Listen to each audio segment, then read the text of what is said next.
What if I told you that hidden inside an old piano was proof of a love so forbidden it could have gotten both of them killed? I'm standing in my grandmother's living room, my hands trembling as I stare at what I've just discovered. The old upright piano against the wall looks innocent enough. Dusty, neglected, its ivory keys yellowed with age. But I've just found something inside it, something that's been hidden for over 70 years. It's a photograph. Black and white, the edges worn soft with time. In it, a black soldier in uniform stands beside a white woman in a simple cotton dress. They're not touching, they couldn't risk that, not even for a photograph. But the way they're looking at each other, there's no mistaking what I'm seeing. The photo is dated 1943. The back of the photograph in faded pencil reads simply J and C, our only picture together. My heart is pounding because I know what this means. In 1943 in the Deep South, this kind of love wasn't just forbidden. It was illegal. It was dangerous. People were killed for less. How did they meet? How did they survive? And why was this piano the key to everything? But to understand this story, I need to take you back to where it all began. 3 months ago, when I inherited my grandmother's house and found a chest of letters that would unravel a secret my family had kept for generations. It was a Tuesday in March when I got the call from the estate attorney. My grandmother had passed away at 93, and she'd left me her house.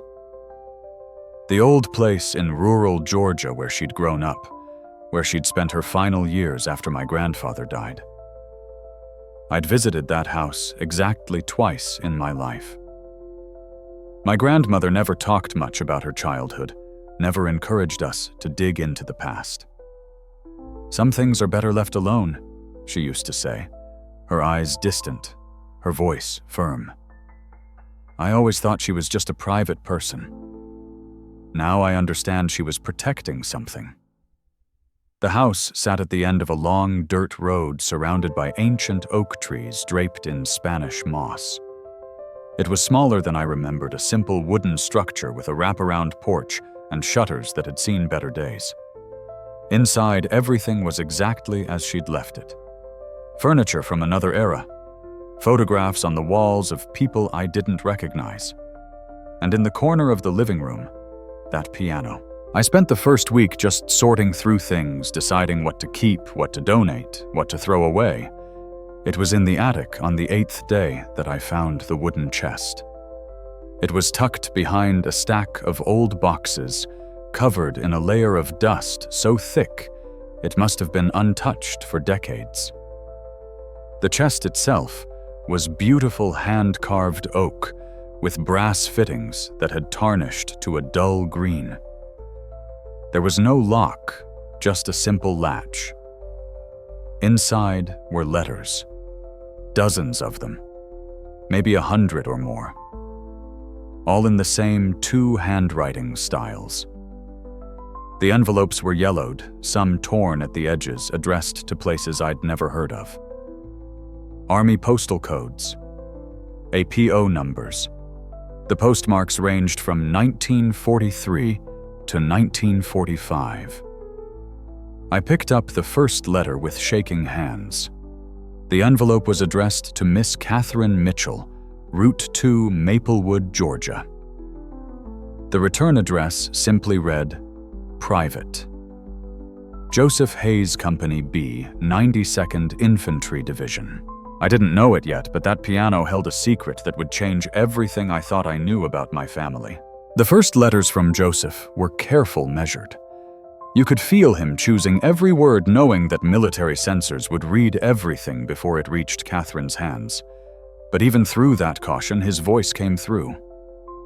Intelligent, thoughtful. A man who saw the world differently than most people around him. Dear Catherine, one early letter began. Today we trained in the rain. The mud here reminds me of the creek behind your father's house, where we used to talk about music and dreams and all the things we couldn't say out loud anywhere else. I miss those conversations. I miss the sound of your piano drifting through the open windows on summer evenings. Here there is no music, only the sounds of war preparing itself. Joseph Hayes had grown up in Maplewood, the son of a sharecropper and a seamstress. He'd taught himself to read using old newspapers and borrowed books. By the time he was 16, he was working as a piano tuner's apprentice, traveling from house to house, fixing the instruments that white families could afford and black families could only dream of owning.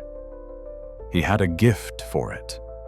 Not just the technical skill of tuning, but an ear for music that bordered on supernatural. He could hear when a piano was even slightly out of tune from across a room. He could play anything after hearing it just once. It was this talent that had brought him to Catherine's house in the first place back in 1941 when her father's piano needed work.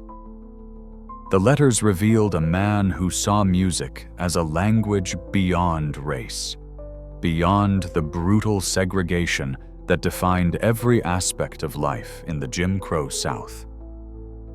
In one letter from Italy, he wrote about hearing an old woman sing in a village they'd liberated. She didn't know I could understand her pain, he wrote. But music translates everything. Suffering sounds the same in every language. By 1943, Joseph was part of the 92nd Infantry Division, one of only 2 black combat divisions in the U.S. Army. They called themselves the Buffalo Soldiers, sent to fight in Italy, while still treated as second-class citizens by the very country they were defending. The letters spoke of this contradiction, fighting for freedom abroad while being denied it at home. "The Italians treat us with more respect than our own officers," he wrote in one letter. "Yesterday, a family invited some of us for dinner. Real dinner at their table, like we were human beings. I almost forgot what that felt like. But every letter came back to one thing. One person. Catherine." Catherine Mitchell's letters painted a picture of a woman who existed in 2 worlds simultaneously. On the surface, she was exactly what a young white woman in rural Georgia was supposed to be in the 1940s: polite, proper, devoted to her family and her church. She taught piano to the local children. She helped her mother with the church socials. She attended the town's carefully segregated functions without complaint. But her letters revealed someone else entirely. "Dearest Joseph," she wrote in one letter from late 1943. "Today, I taught the Morrison girl her scales, and all I could think about was how you used to play them backward just to make me laugh. How you could take something so mechanical, so ordinary, and turn it into magic. She'll never play the way you do.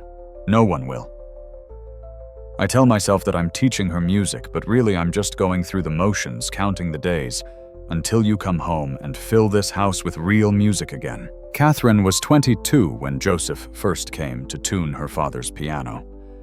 She'd grown up in relative privilege.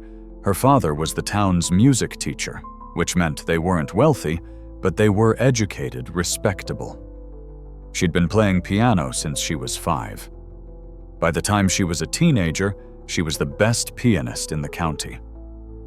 Her letters showed a sharp intelligence, a woman who read everything she could get her hands on. She mentioned books that would have been considered dangerous in that time and place, books about equality, about justice, about a world that could be different than the one she lived in.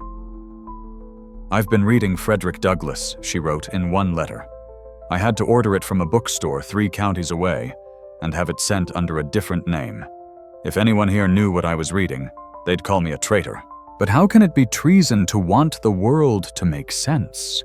How can it be wrong to believe that the color of someone's skin has nothing to do with the content of their soul?" The most striking thing about Catherine's letters was her absolute clarity about what their relationship meant. She had no illusions.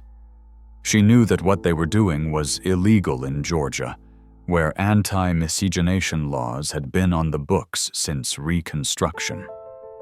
She knew that if they were discovered, Joseph would face far worse consequences than she would.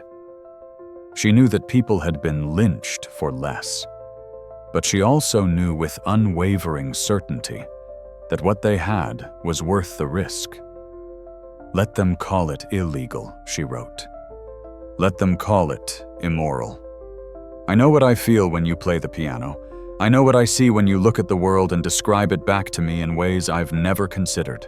I know that when we sit together in that little church, the only place we can safely be in the same room, I feel more at home than I've ever felt anywhere else.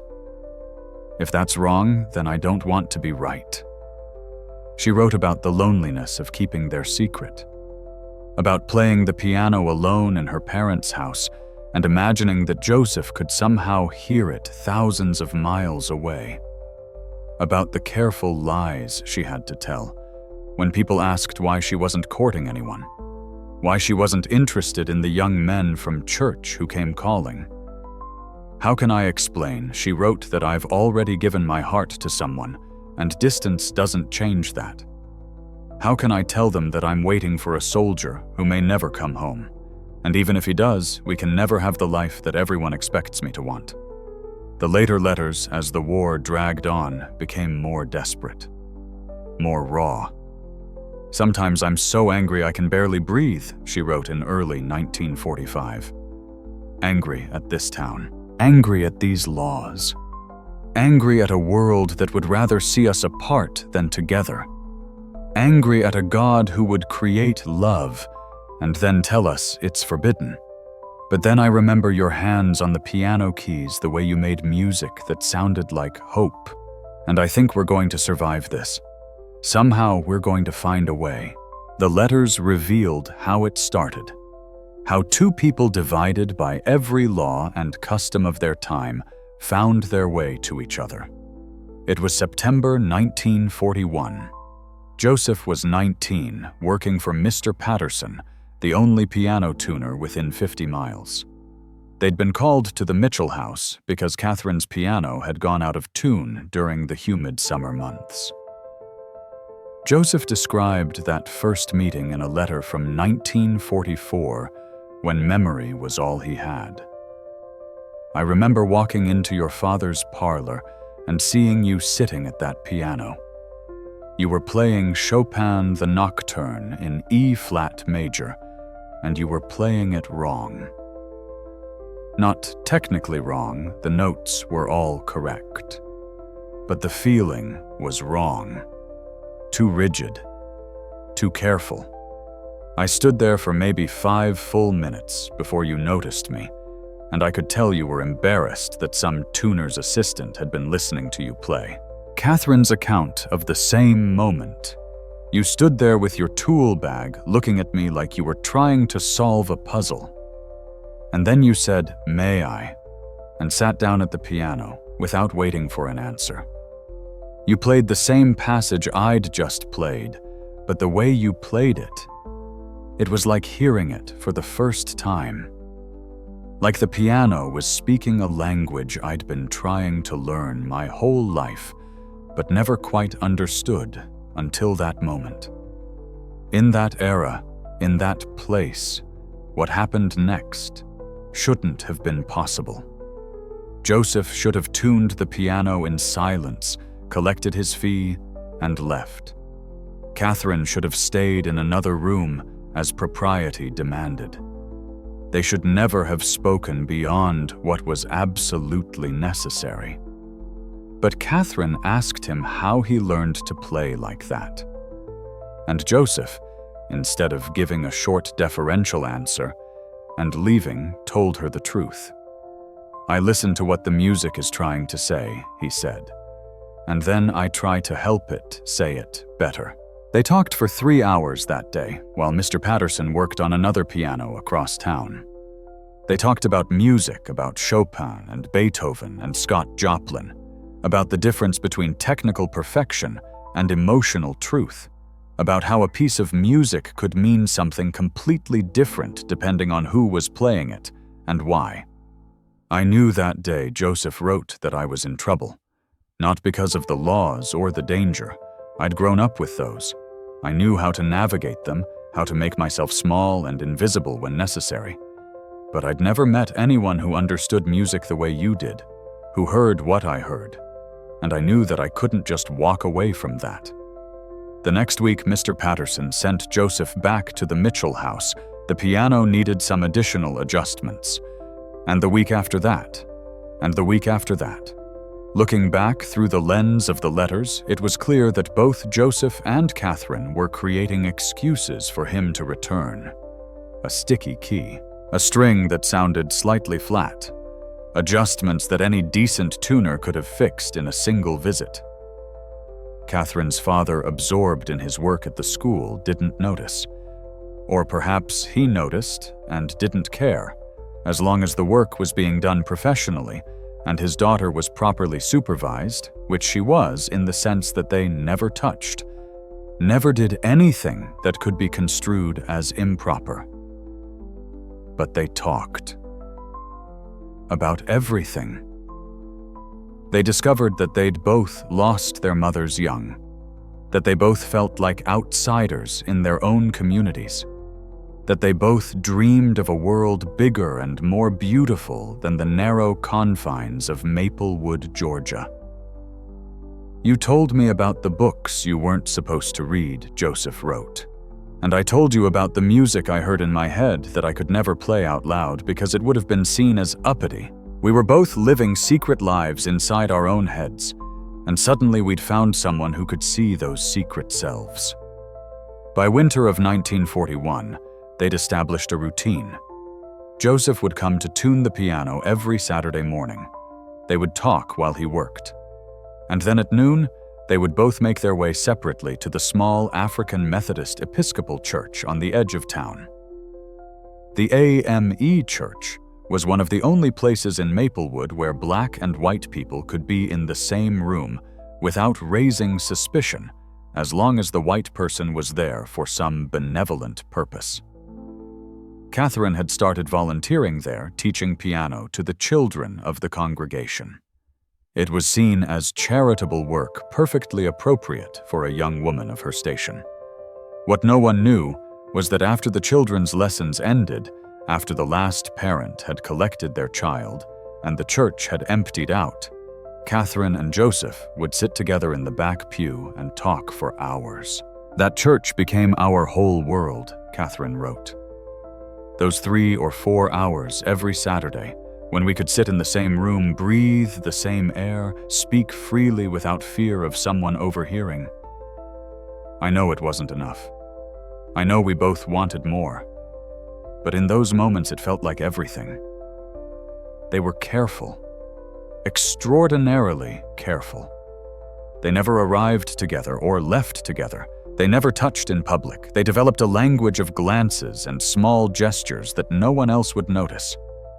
Joseph would adjust a piano key in a certain way to signal that he needed to tell Catherine something important. Catherine would play a specific progression of notes to let him know she understood. "We became fluent in silence," Joseph wrote, "in the things we couldn't say out loud but communicated anyway. Sometimes I think that's why I fell in love with you, because you learned to hear the music beneath the music, the meaning beneath the words, the whole person. I was beneath the role I had to play for the world." But they both knew it couldn't last. Not in Maplewood. Not in Georgia. Not in 1941. "I remember the day you said it out loud," Catherine wrote. "We were sitting in the church, and you said, 'This isn't sustainable. Eventually someone's going to notice. Eventually someone's going to ask questions.'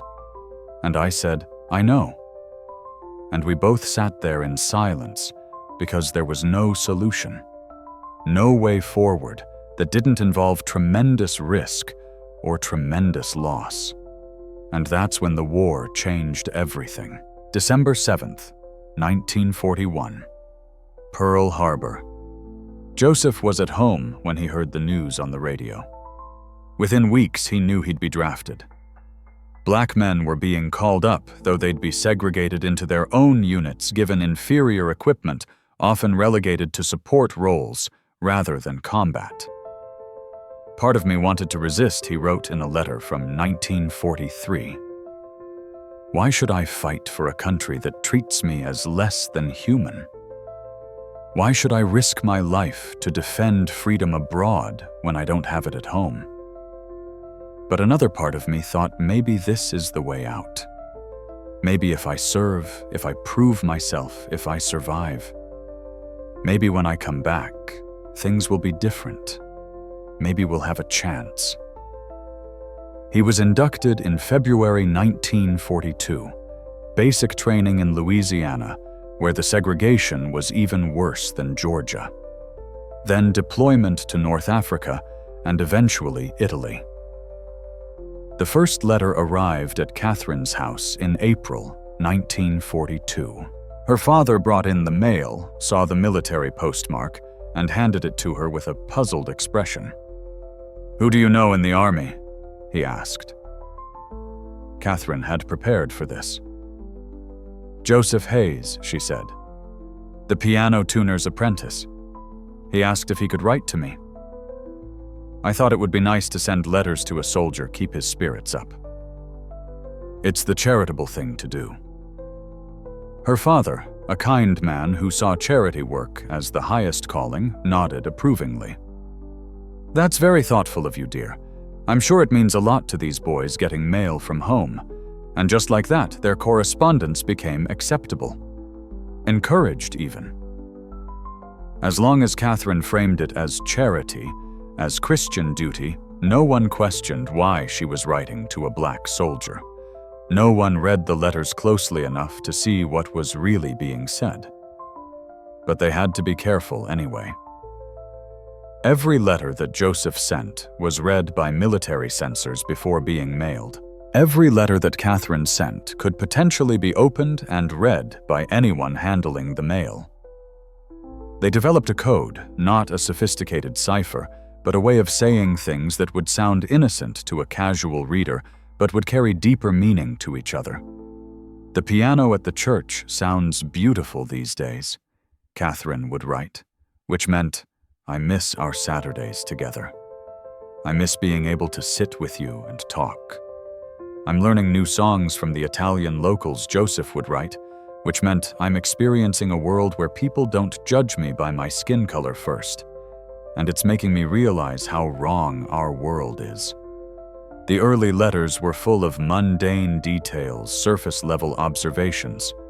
But as months turned into a year, as the war intensified, and the possibility of Joseph not coming home became more real, the letters grew more urgent, more honest. "I need you to know," Joseph wrote in September 1943, "that every day I'm here, I'm fighting for the chance to come home to you. Not to Georgia, not to Maplewood, to you. I'm starting to believe that if I survive this, we have to leave. We have to find somewhere we can be together without hiding. I don't know where that place is. Maybe up north, maybe California, maybe somewhere that doesn't exist yet. But I'm tired of pretending that what we have isn't real." Catherine's response came 3 weeks later. "I've been thinking the same thing. I've saved almost every penny I've earned from teaching piano. I don't care about comfort or security or what people think. I care about being able to sit in a room with you without fear.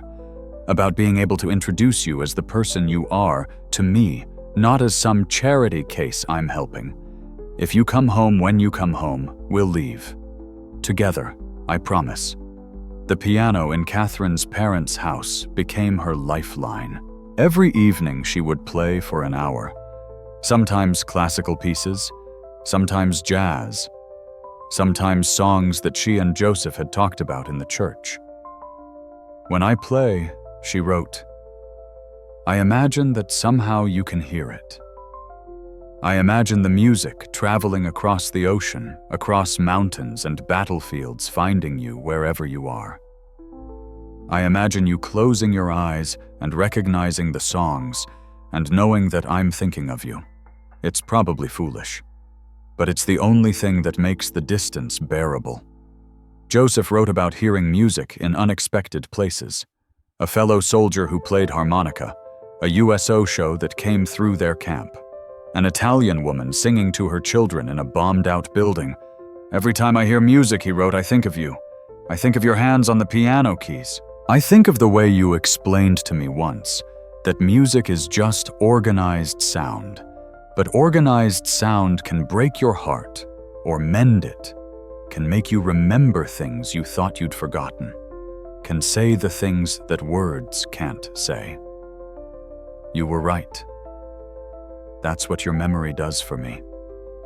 It's organized sound in my head, keeping me human in a place that wants to make me forget what humanity feels like.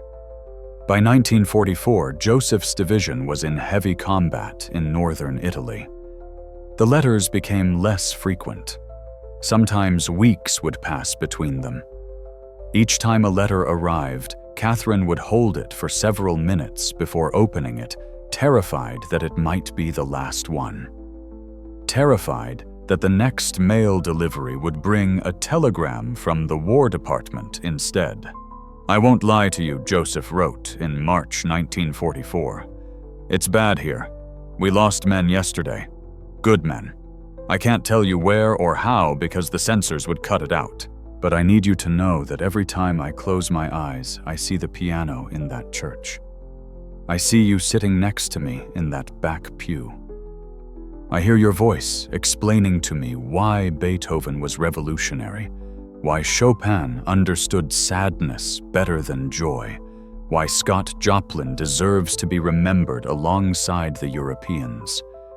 Those memories are the only thing that feel real anymore. Catherine's letters in return were desperate attempts to anchor him to life, to give him reasons to survive. Come home, she wrote again and again. I don't care what it takes. I don't care what we have to do or where we have to go. Just come home. The world needs your music. I need your music. I need you. But then came letter number 23. And when I read what Joseph had hidden in those words, I understood why my grandmother kept this secret her entire life. Letter 23 was different from all the others. It was longer for one thing, 5 pages, instead of the usual 2 or 3. The handwriting was more hurried, less careful, and there were strange markings throughout underlined words, circled letters, seemingly random capitalizations that didn't follow normal grammar rules. At first, I thought it was just the result of Joseph writing in difficult conditions, maybe in a foxhole, or during a brief respite from combat. But as I read it more carefully, I realized something was off. Dear Catherine, it began. Today, I am thinking about our song. Do you remember? You played it that first day in November, when everyone had left the church and we were alone. I've been trying to remember the notes, the way your hands moved across the keys, the way the music seemed to say everything we couldn't say out loud. Our nights in that church were the best of my life. Going back to them in memory is the only thing keeping me whole. Here in Italy, sometimes I close my eyes and pretend I can hear you playing. Where are you now, Catherine? Only in my dreams I know. Note by note, I'm trying to recreate that song in my head. Do you remember you teaching me the structure? Only now do I understand what you meant, unless I'm very wrong. Catherine, you were teaching me more than music. Find it, Catherine. I left it where only you would think to look. The emphasized words, the ones with strange capitalizations, or that seemed out of place, jumped out at me. Our everyone. Remember music, our nights going whole. Sometimes here where only note. Recreate you only unless find. Our song, everyone remember. Music, our nights going whole. Sometimes here where only note. Recreate you, only unless find. No, that wasn't it. I read it again, pulling out different words. And then I saw it. Our song hidden where only you can find it. My hands started shaking. I looked at the piano across the room, the piano that had been in my grandmother's house for as long as anyone could remember. The piano that, according to family lore, had been her mother's before her. Her mother. Catherine. I stood up and walked over to the piano. It was old, the wood dark with age and varnish. An upright piano, the kind that thousands of American families had owned in the early 20th century. I'd seen it 100 times during my brief visits to this house. I'd never thought to look inside it. I lifted the top panel that covered the strings. Dust motes swirled in the afternoon light. The strings were tarnished, some broken. The felt hammers were worn and moth-eaten in places. But there was something else. Tucked into the corner where the strings met the frame was a small leather pouch. It had been wedged there carefully, deliberately, in a spot where it wouldn't interfere with the piano's mechanism, but wouldn't be visible unless someone knew exactly where to look. My heart was hammering as I worked it free. The leather was old brittle. Inside was a folded piece of paper sheet music, handwritten. And beneath that, a small photograph and a pressed flower so old it had turned brown and brittle. The sheet music was labeled at the top in careful script C's song. For Catherine. Composed by J.H., 1941. The photograph was the one I'd found Joseph in uniform, Catherine in her simple dress standing carefully apart, but looking at each other with undisguised love. But it was the sheet music that made me cry. I don't read music well. I had a few years of piano lessons as a child, enough to fumble through simple pieces, but I'd never been particularly talented. Still, I could see that this composition was relatively simple. A melody line with chord markings, something that an intermediate pianist could play. I carefully carried the brittle sheet music to the piano and set it on the music stand. Then, with trembling fingers, I began to pick out the notes. The piece was beautiful, melancholy, but hopeful. It reminded me of Chopin's Nocturnes, which made sense. Catherine had been playing Chopin when Joseph first heard her. But there was something else in it, too. A blues influence. The bent notes and unexpected progressions that characterized African-American musical traditions. It was a conversation between two musical worlds, between European classical tradition and American blues, between Catherine's formal training and Joseph's intuitive genius, between two people who shouldn't have been able to create something together, but did anyway. I played it through twice, slowly making mistakes, but getting the general feel of it. It was only on the third time through that I noticed something strange. The chord markings didn't quite match the melody in some places. Not enough to sound wrong, but enough to seem unusual. And there were small notations in the margins, tiny letters and numbers that didn't correspond to standard musical notation. I pulled out my phone and started taking pictures of each page, zooming in on the strange markings. Then I spent the next hour at my grandmother's old desk, copying out every note, every marking, every apparent irregularity. It took me 3 days to crack the code. 3 days of staring at the music, playing it over and over, trying different interpretations. Finally, I realized that the discrepancies in the chord markings weren't mistakes. They were deliberate. Each unusual chord marking corresponded to a letter. The first marked chord was C. The second was O. Then M. E-H-O-M-E. Come home. I went back through the entire piece, marking every irregular chord, every unexpected notation. When I was done, I had a complete message. Wait for me. I'm coming home. We'll find a way. Meet me at the church when the war ends. I'll play our song. You'll know it's me. I love you beyond all reason, beyond all law, beyond anything this world can do to us. We're going to have a life together. I promise. Forever yours, Joseph. I sat at that old piano and cried for an hour. For these two people I'd never met. For the desperate cleverness of hiding a love letter inside a piece of music. For the courage it must have taken to believe in a future that seemed impossible. But there was still so much I didn't know. The photograph showed them together, which meant they'd managed to take at least one picture. But when, how? And the most important question, did Joseph make it home? The dried flower pressed into the leather pouch was a lily. I recognized it from my grandmother's garden. She'd always grown them white lilies that bloomed every spring. Had this flower come from Catherine's garden? Had she given it to Joseph before he left?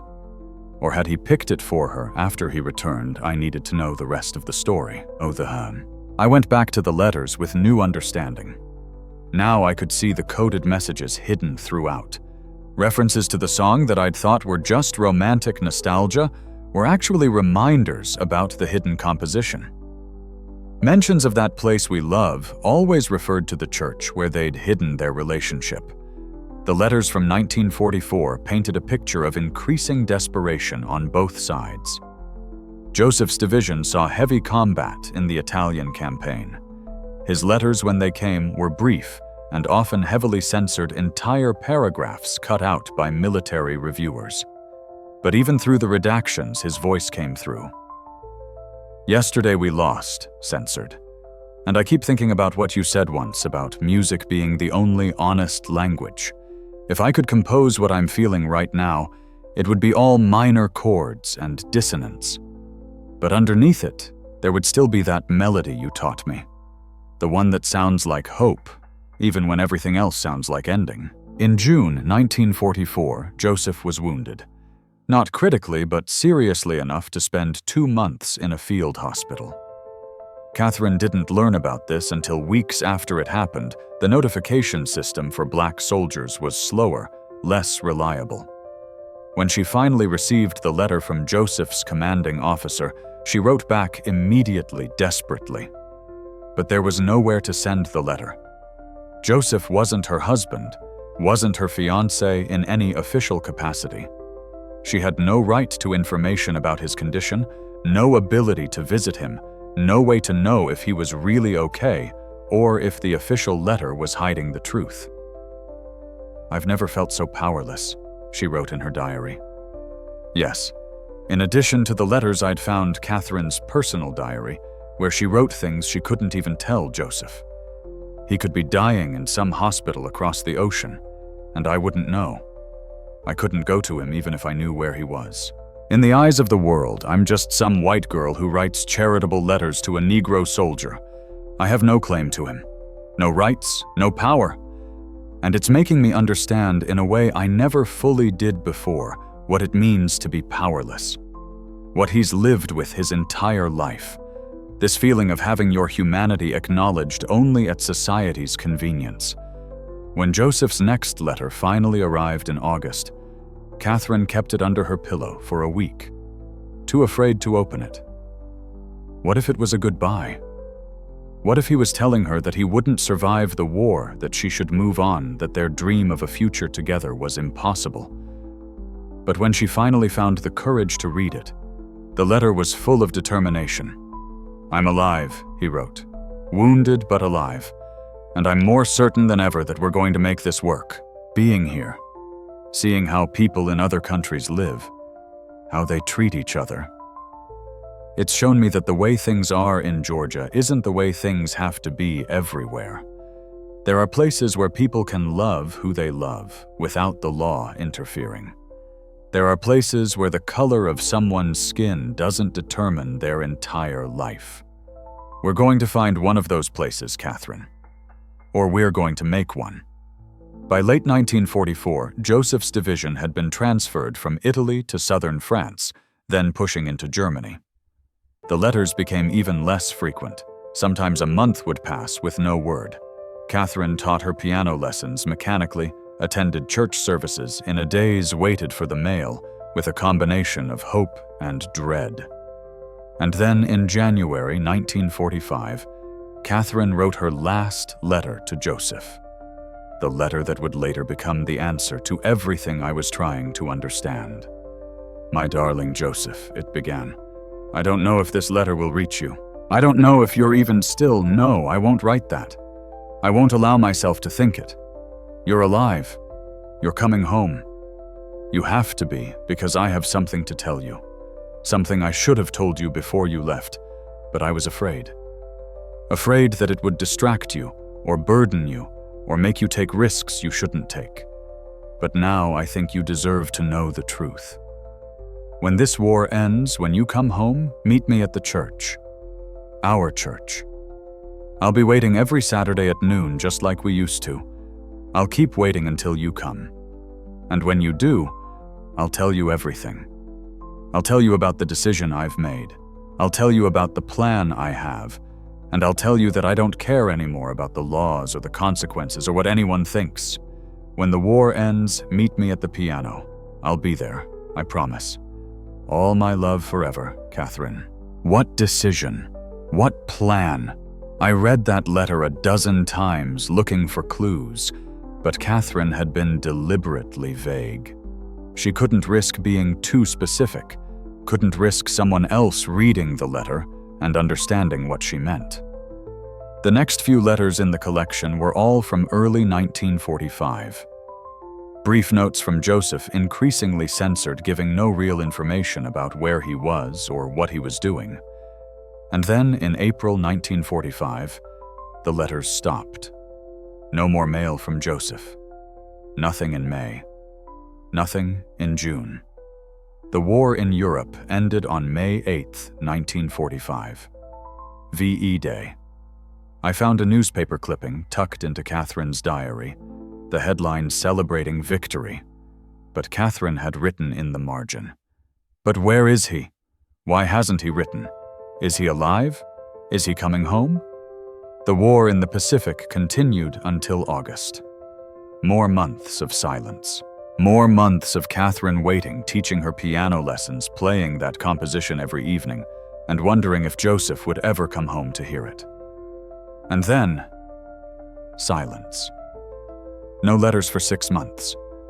I had to know, did Joseph survive the war? I found the answer in a small leather journal tucked into the bottom of the letter chest. Joseph's handwriting, but different from the letters. More personal.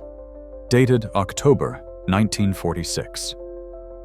I'm writing this down. The first entry began because someday someone might need to know what really happened. Why we did what we did. Why we had to leave. Joseph had survived. He'd been part of the forces that entered Germany in the final months of the war.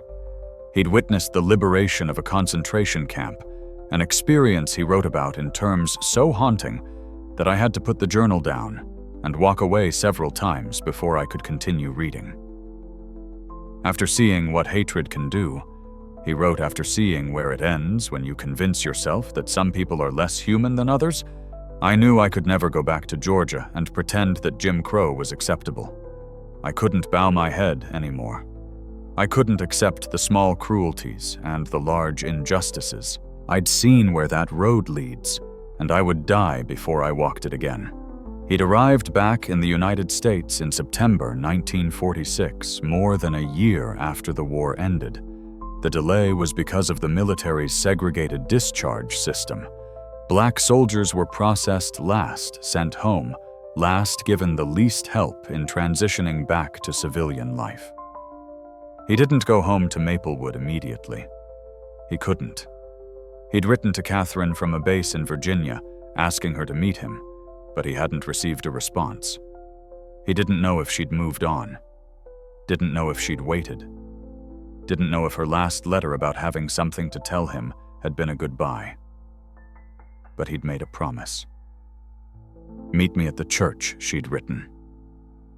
So, in October 1946, more than 18 months after the war in Europe had ended, Joseph finally made his way back to Georgia. I got off the bus 2 towns over, he wrote in the journal. I didn't want to risk being seen in Maplewood. Didn't want to put Catherine in danger by showing up at her house. So I waited until Saturday, and I walked the back roads to the church, the same church where we'd spent so many afternoons pretending we were just teacher and student benefactor and charity case, anything except what we really were. The church was empty when he arrived. It was noon, just as Catherine had specified in her letter. But she wasn't there. Joseph sat in the back pew, their pew, and waited. An hour passed, then 2. He started to believe that she'd given up on him, that too much time had passed, that she'd moved on with her life, maybe married someone appropriate, someone safe, someone who wouldn't put her at risk just by existing. And then, at 3 o'clock, the church door opened. She was wearing a blue dress, Joseph wrote. The same blue as the sky on the day we first met. Her hair was longer than I remembered. She looked tired.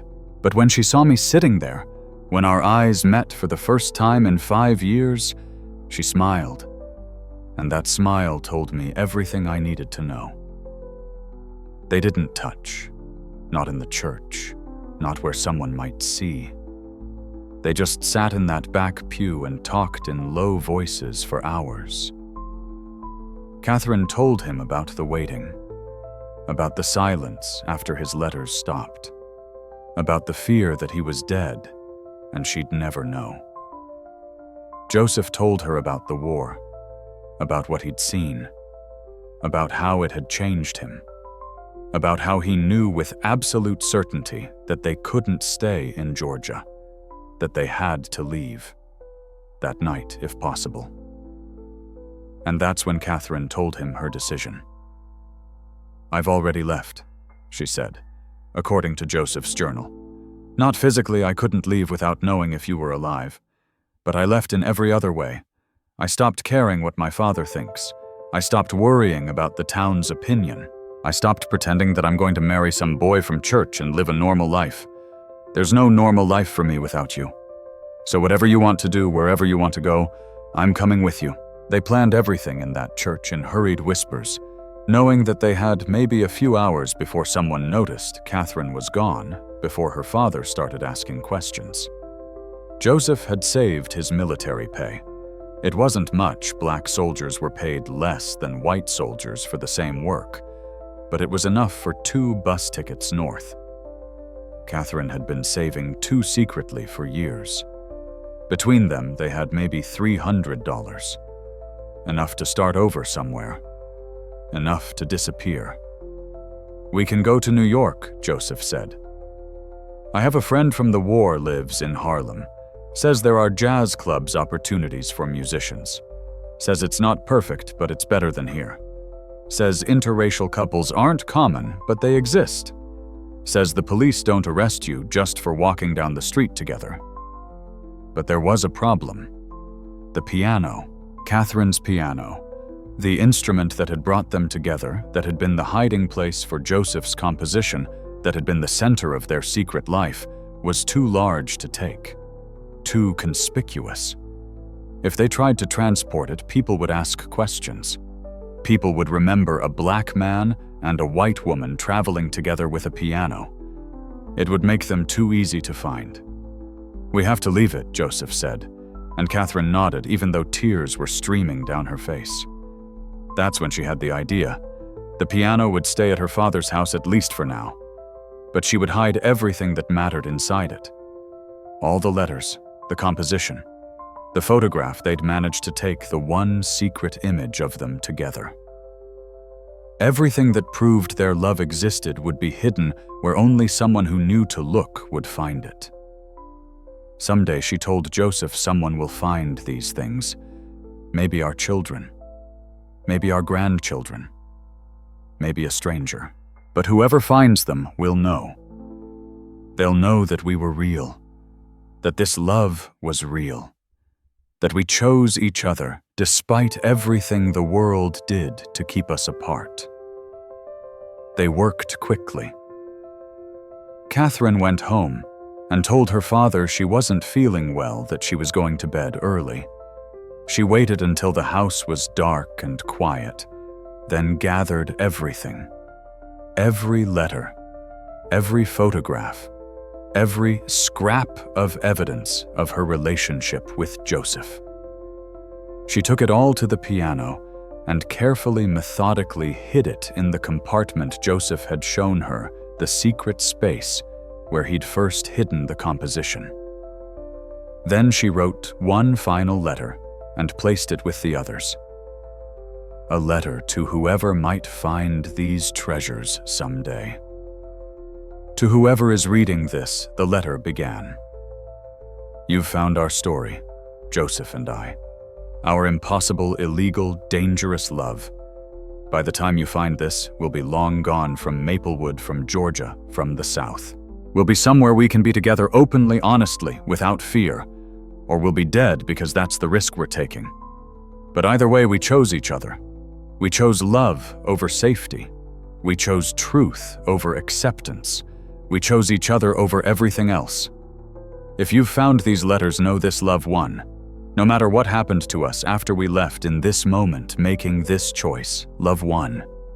May you be brave enough to choose love to whoever you are. May you be brave enough to choose truth. May you be brave enough to choose each other, whoever your each other is. All my love. Catherine Mitchell.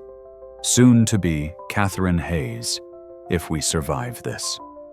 At midnight on October 12, 1946, Catherine slipped out of her father's house for the last time. She met Joseph at the edge of town. They walked 3 miles to the next town over, where no one would recognize them. They caught the early morning bus north. They never looked back. But here's what I didn't expect. What I discovered next changed everything I thought I knew about my own family. After reading about their escape, I became obsessed with finding out what happened next. Did they make it to New York? Did they get married? Did they have the life together that they'd dreamed about? I started searching, marriage records first. It took me weeks searching through databases, making calls to records offices in New York. And finally I found it. Joseph Hayes and Catherine Mitchell. Married in New York City on March 15, 1947, at City Hall. I stared at that record for a long time, at the official documentation of what had been illegal in Georgia. Proof that they'd made it, that they'd survived. But I needed more.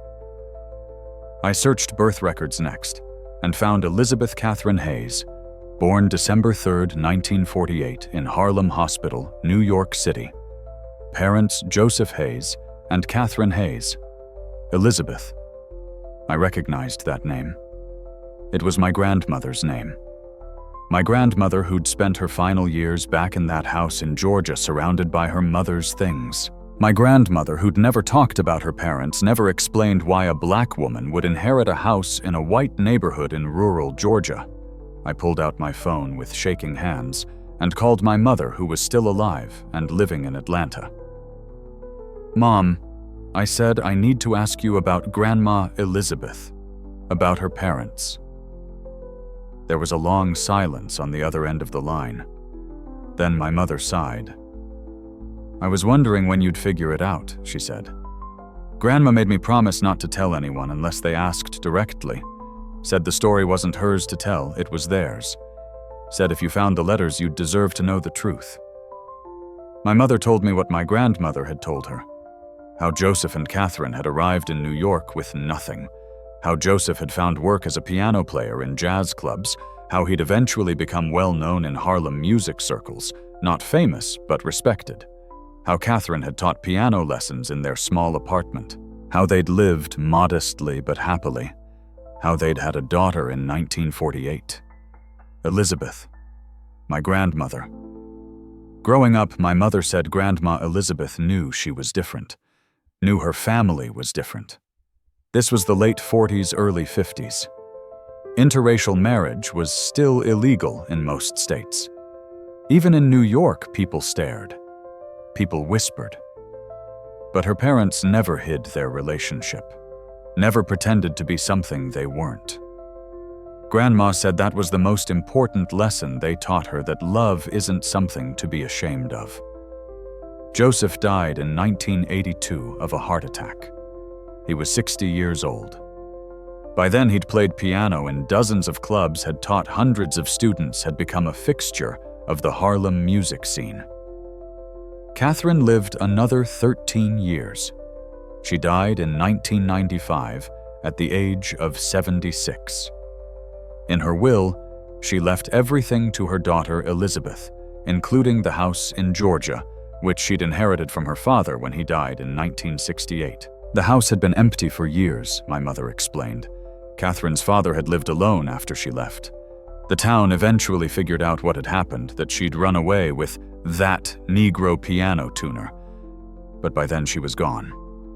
Her father never spoke about it, never explained.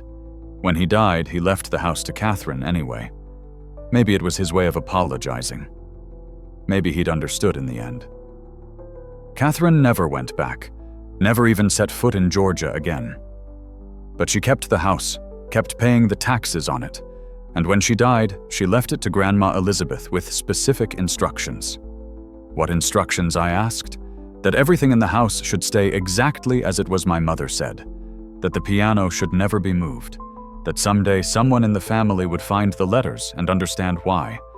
That the story should be preserved. My grandmother Elizabeth had visited the house only once in 1996, a year after Catherine died. She'd gone through everything, read every letter, found every hidden treasure. And then she'd closed up the house and left it untouched, exactly as her mother had requested. When my grandmother died last year, she left the house to me. Not to my mother, not to my siblings, to me specifically. And I'd thought it was random, just a quirk of estate planning. But now I understood. My grandmother had been waiting for someone in the family to be curious enough to dig through that house, to find those letters, to discover the truth. Joseph and Catherine had 3 children total. Elizabeth in 1948, a son James in 1952, another daughter Ruth in 1955. They had 9 grandchildren, including me. They had at last count 16 great-grandchildren and 4 great-great-grandchildren. All of us exist because 2 people in 1946 decided that love was worth the risk, worth defying the law, worth leaving everything behind, worth choosing each other over safety, over acceptance, over everything else. I sat in that empty house in Georgia, surrounded by the physical evidence of their love, and I understood something fundamental about my own existence. I am the granddaughter of an illegal love, a forbidden love, a love that could have gotten them both killed. And I am here alive because they were brave enough to choose each other anyway. I spent the next month restoring the piano. I hired a professional, someone who knew how to work with antique instruments, someone who could repair the broken strings and worn hammers without destroying the instrument's character. When it was finished, I sat down at that piano and played C's song for the first time, with all the keys working, all the strings tuned. It sounded exactly how I'd imagined it would sound when Joseph composed it in 1941. Melancholy, but hopeful. Classical, but blue. A conversation between 2 musical traditions, 2 different worlds, 2 people who loved each other across every divide. I thought about courage, real courage, not the kind of courage that makes headlines or wins medals. The everyday courage of loving someone when the world tells you that love is wrong. The courage of sitting in a church every Saturday and pretending to be something you're not. The courage of writing letters in code. The courage of hiding a composition inside a piano and hoping that someday, somehow, the person you love will find it and understand. The courage of getting on a bus in the middle of the night and leaving everything you've ever known because you believe that love is worth it. I thought about Joseph going to war to defend a country that didn't defend him. Coming home to a place where he still couldn't sit at the same lunch counter as a white person, couldn't use the same bathroom, couldn't marry the person he loved. And choosing, despite all of that, to believe in a future where things could be different. I thought about Catherine teaching piano to children in a town that would have turned on her in an instant if they'd known the truth. Playing Chopin and Beethoven in a parlor where she couldn't acknowledge that the most important music in her life had been composed by a black man she loved in secret. Waiting years for him to come home, never knowing if he would survive, never able to share her grief or hope with anyone. I thought about the piano, how it had been the thing that brought them together, how it had been a hiding place for their secrets, how it had been the one thing they'd had to leave behind, and how it had ended up back in family hands anyway, carrying their story forward through generations. So when I asked at the beginning, what was hidden in that piano? Now you know. It wasn't just letters or photographs or a musical composition.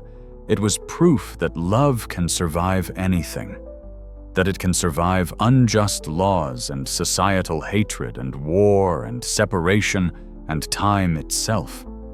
That piano held the evidence of a love so strong that it literally changed the course of my family's history, that it created me and my cousins and all the descendants who came after, that it proved that sometimes the most revolutionary act is simply choosing to love who you love openly and honestly, and without apology.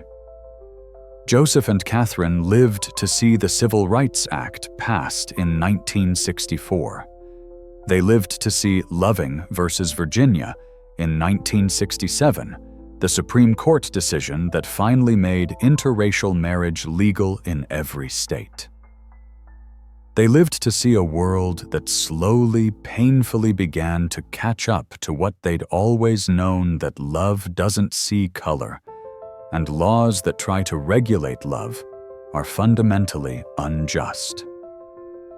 They lived long enough to see their grandchildren grow up in a world where their marriage wasn't illegal, where their children didn't have to hide who their parents were, where being a mixed-race family wasn't a crime. They didn't live to see it become easy. It still isn't easy. But they lived to see it become possible. And that was enough. I keep the piano now. It sits in my living room, carefully restored, lovingly maintained.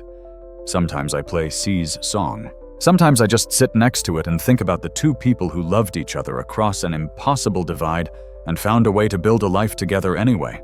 And I think about the lesson they left for all of us, hidden inside that piano for 70 years. Love is always worth it. Truth is always worth it. Choosing each other is always worth it, no matter what the world says, no matter what the cost. Because in the end, love wins.